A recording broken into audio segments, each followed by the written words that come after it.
O mito da riqueza de Angola. Políticos, bispos e influencers gostam de proclamar que a pobreza em Angola é uma anomalia e que a riqueza seria o destino natural do nosso país. Porém, quando olhamos para os números, percebemos que esta é apenas uma crença e um mito, útil para discursos eleitorais e para alimentar ilusões coletivas como o socialismo. O petróleo não chega para sustentar o povo de Angola. É verdade que Angola é o segundo maior produtor de petróleo de África, às vezes o primeiro, mas quando dividimos a produção pela população, a história muda. Em 2023, produziu-se 11 baris de petróleo por cada cidadão angolano por ano. Se você comparar com os Emirados Árabes Unidos, onde você tem o Dubai, você tem 135 baris por habitante. Mas é pior, porque apenas 15% da população de Dubai são cidadãos nativos que recebem regalias do Estado. Os outros são imigrantes e trabalhadores. Então, neste quadro, o governo dos Emirados Árabes Unidos tem disponível 1.160 baris de petróleo por ano para gastar, em receitas equivalentes, para gastar por cada cidadão nativo do país. O que é 100 vezes mais do que o governo de Angola tem disponível. Por isso que lá o discurso de nação rica faz todo sentido, e aqui em Angola não. As reservas de petróleo de Angola são muito menores do que os grandes produtores do mundo. Angola tem, segundo estimativas recentes, apenas 2,6 bilhões de baris de petróleo por explorar. Isso é muito abaixo das reservas dos grandes produtores, como os Emirados Árabes Unidos, que têm 100 bilhões de baris de reserva, Venezuela com 300, Arábia Saudita com 267 e Irão com 200. Então, nós não somos um grande produtor de petróleo e nós não temos grandes reservas de petróleo, especialmente quando você compara com a população que nós temos. Ou seja, temos muitos gastos e pouca receita. Aí as pessoas vão dizer, mas não, Angola também tem outros minerais. Não, mesmo nos outros minerais, as reservas e a produção angolana é mediana. Diz também que Angola é rica em diamantes e cobre, mas a realidade é o seguinte: temos menos petróleo que a Nigéria, menos cobre que a República Democrática do Congo e menos diamante que o Botsuana. A RDC conta com 80 milhões de toneladas de cobre em reserva, provadas. A Zâmbia, 21 milhões de toneladas. Enquanto que a Angola nem tem estimativas confiáveis, ou seja, é tão pouco que ninguém se deu o trabalho de contar. O Botsuana, com uma população 10 vezes menor do que a Angola, arrecada 2 a 3 vezes mais do que nós em receitas de diamante. Isto é constante nos últimos 20 anos. Quanto ao ouro, que algumas pessoas também levantam, Angola produziu 0,11 toneladas em 2024.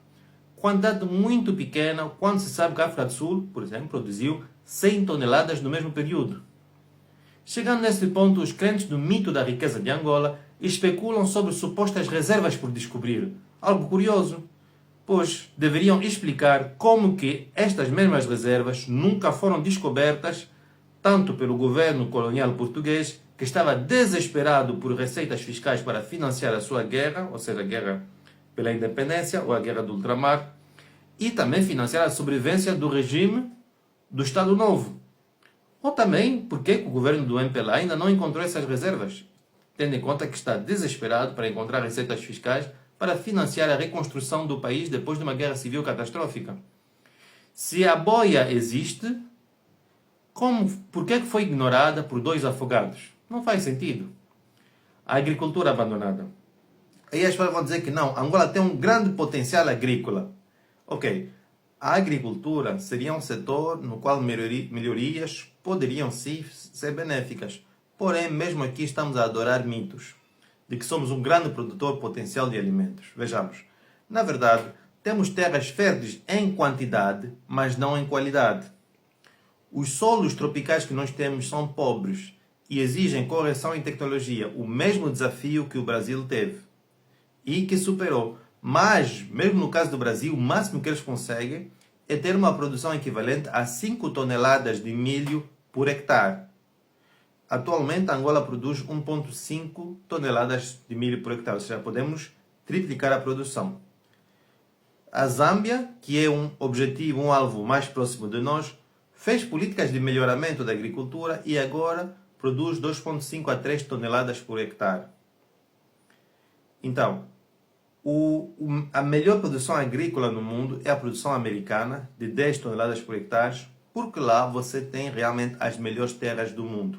Então, Angola não tem as melhores terras do mundo. Comparando a Portugal, sim, mas comparando com os grandes países produtores de alimentos, nós não temos as melhores terras do mundo. Infelizmente, em Angola, nós temos o problema da cultura de rapina. E o problema não é apenas econômico, é cultural. Em Angola, o desrespeito pela propriedade privada é regra, não é exceção.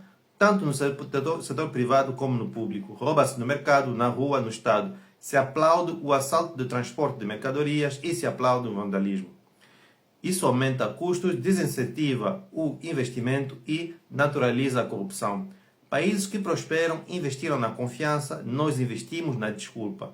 Como essa desculpa de que nós somos um país rico em minerais.